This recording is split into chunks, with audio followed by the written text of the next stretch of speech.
کتاب احتجاج طبرسی خواستم این روایت را مختصر براتون بخوانم. جلد اول چاپ انتشارات اسوه، صفحه 20 حدیث 17.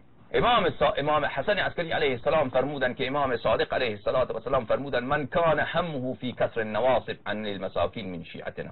هر کسی که همتش این باشد، عالم شیعه ای شیعه نمای ملعون، که توضیح المسائل تا چاپ میکنی و اون را شهر شهر میگردانی، اونجا روش ستاره داوود را گذاشتی ملعون.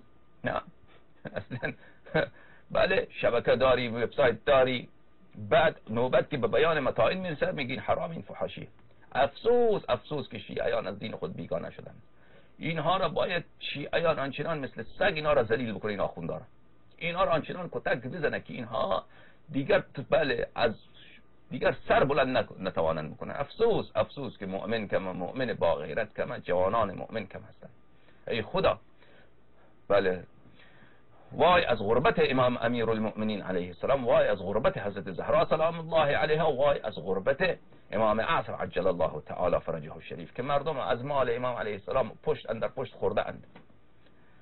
برای خود چه امپراتوری های اقتصادی درست کرده اند، برای خودشان چه آقایی و چه ریاست ظاهری و چه قداست نیابت امام علیه السلام درست کرده اند، و در عین حال خودشان بدترین دشمن امام زمان علیه السلام، بدترین دشمن حضرت زهرا سلام الله علیها، در حالی که سینه هایشان سپر هست از برای ابوبکر، از برای عمر، از برای عثمان، از برای طلحه، زبیر، عایشه.